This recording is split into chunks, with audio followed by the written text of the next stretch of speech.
The movie begins in ancient Rome. An architect named Lucius is failing to come up with new innovations and is struggling with money. Every idea he comes up with is rejected by the clients, who think his innovations are outdated. One afternoon, Lucius's friend brings him to a public bathhouse to unwind. Lucius thinks it is the worst place to relax, since it is filled with loud, naked people. Overwhelmed by the environment, he goes underwater and stays there for a while. Suddenly, he notices a small whirlpool forming on the other side of the tub. He goes to check it out, but is pulled by a strong current. In only a few seconds, Lucius ends up in a tunnel-like place, struggling to breathe. He tries his best to get to the surface and is finally successful, but to his surprise, he is not in a Roman bathhouse anymore. In fact, he is in a modern Japanese bathhouse, filled with old men who are in shock to see him stand naked in front of them. The architect has somehow traveled through time to modern-day Japan.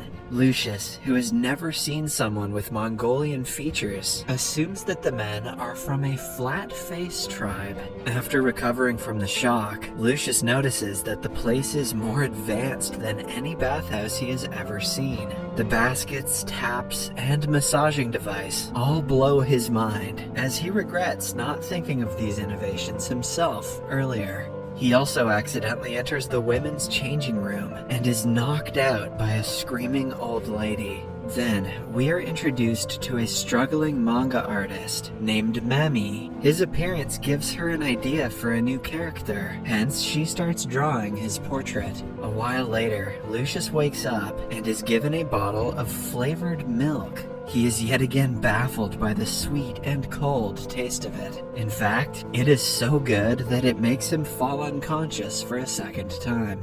When he regains consciousness, he is back in Rome, surrounded by men. They say that he drowned in the tub and was found a few minutes ago. Initially, Lucius thinks his encounter with the flat-faced tribe was only a dream, a racist dream. But then, he notices the empty milk bottle at his side. The scene cuts to 2 months later. Lucius proposed his renovation idea to the owner of the bathhouse and made it more advanced. People praise his creativity, and he makes a lot of money off of it. They now use baskets, massage booths, and even sweet milk to enhance their bathhouse experience. While in the tub, an old man wishes that he had a bathhouse at home. As Lucius is thinking of a way to make that possible, he is again pulled by a current and brought to a bathtub in the 21st century. A man comes inside and asks Lucius to help him bathe.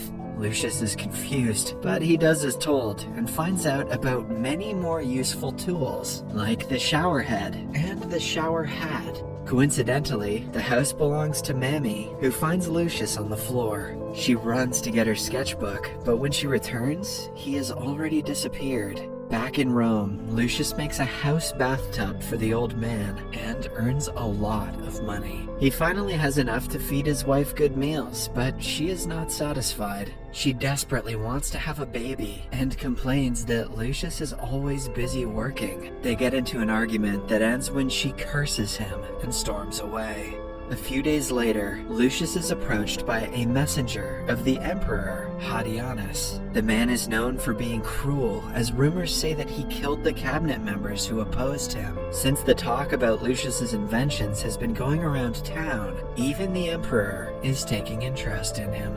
Upon meeting Lucius, he reveals that he is an admirer of art, and what Lucius has done with the public bathhouse is clearly a form of it. Impressed by his work, the Emperor wants him to make a personal bath for himself. He demands that it must be out of the ordinary, innovative, and something that has never been done before. Lucius accepts the challenge and makes it his mission to impress the Emperor. The entire night, he goes around the town looking for inspiration for a grand bathhouse, but finds nothing. He is embarrassed that all his ideas are a copy that he shouldn't get credit for. Suddenly, he falls into a ditch and disappears. A scene from current times shows us Mami working at a bathroom supply store. Her career as a manga artist is not going well, so she has taken a side job. But even then, she is struggling to stay awake at work. One afternoon, she accidentally leaves the water on and fills a tub to its brim. Suddenly, Lucius appears in the tub and starts breathing frantically. He stops when he realizes the tub is bubbling on its own. The manager of the shop goes to complain about the strange man, giving Mammy and Lucius time to socialize. Lucius asks her to give him a tour of the place and hands her a coin. Although Mammy doesn't understand his spoken language, she does understand the language of cold hard cash, and she shows him around. Lucius is mesmerized by the urinals and thinks printed toilet paper contains the secrets of the flat-faced tribe's success. I really wish I didn't have to keep narrating that term. But the thing that fascinates him the most is a bidet. When he is on it, he feels like he is in heaven.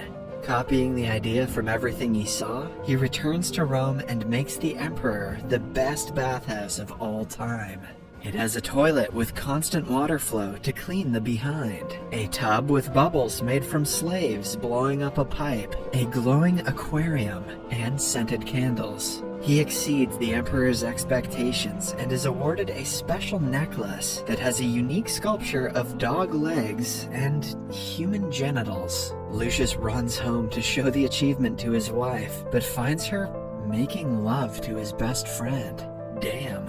In the future, Mammy returns to her small hometown after repeatedly failing to generate ideas for a good manga and being kicked out of her side jobs. She starts working in a local bathhouse and studying ancient Roman history. The coin she received from Lucius and his disappearance has intrigued her, and she wants to know if he is actually a person from the past. Back in Rome, Lucius has lost the will to live after his wife ran away with his best friend. One day, he is approached by a messenger who is worried about the Emperor. It turns out that the Emperor lost his son recently and thinks that a crocodile is his reincarnation.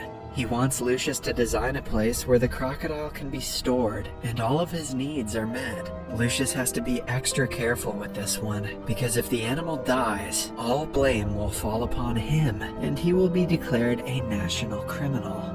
Following that, Lucius goes back to the Emperor's bathhouse to check the water flow at his request, but when he enters the tub, he is pulled into the future for the third time. He comes outside and finds himself in a cage, stuck with crocodiles. It turns out he is in a crocodile sanctuary. At the same time, Mammy is also at the sanctuary with a date, who she doesn't like. She tries her best to get rid of the guy and is happy upon seeing Lucius inside the cage. She brings him out and shows him around the sanctuary, forgetting all about her date. Lucius learns how to take proper care of crocodiles and their preferred habitat. Mammy also takes him to learn archery to see if he is really a Roman man. He hits all the targets, confirming her suspicion. A while later, he ends up in a hot spring, which takes him back to his time.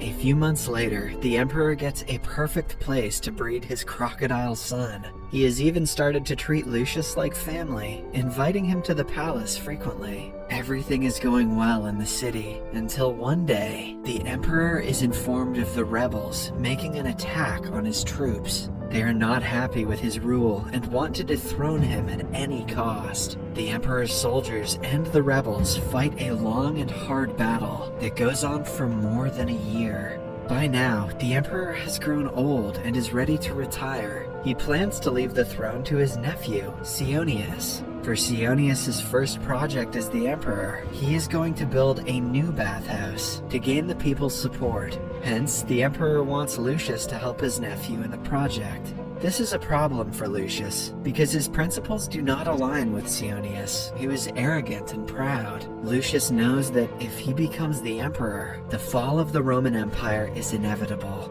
Hence, after giving it much thought, he goes to Cionius and refuses to work for him. Cionius reminds him that going against the Emperor is treason, punishable by death, but Lucius remains adamant. He goes to a fellow architect and begs him to take the project. However, the man is furious at Lucius for being the reason he is broke. They get into a fight, and Lucius is pushed into a wall. In the next scene, he is with the flat-faced tribe again. He is hurt, but they are taking care of him as their own. They bring him to a hot spring where he can rest and recover. It is said that if he bathed in the water of a spring, a person can heal quickly. They also give him fermented alcohol, which burns his throat. Then, Lucius meets Mammy, who has learned to speak basic Latin. She asks him his name, but Lucius is so drunk that he falls on top of her, and the two drown in the lake. When they wake up, they are in Rome. Much to Mammy's amazement, she finds out that Lucius is about to be executed for refusing to oblige the Emperor's order. Worried, she tries to convince him to take the project, but it doesn't work. Lucius leaves home with his luggage to save his life. Meanwhile, in Japan, the group of old men are looking for Mammy when they fall into the lake. Like Lucius, they also get stuck in a whirlpool and are brought to the past. Lucius is on his way to a different city when he comes across a natural hot spring on a hill. He remembers the way he was treated by the tribe and realizes that the spring can be useful to the Emperor's wounded soldiers. He rushes to Mammy to tell her of his idea, which she agrees with. Following that, Lucius goes to the Emperor and presents him with the vision. He also claims that he was instructed by Antonius to make the spring. Antonius is another possible heir to the throne, who is much more eligible than Cionius. Hence, Lucius wants to make him look better in the Emperor's eyes. After being permitted to make the spring, Lucius, Mammy, and the tribe get to work. In the next few hours, they make the first hut.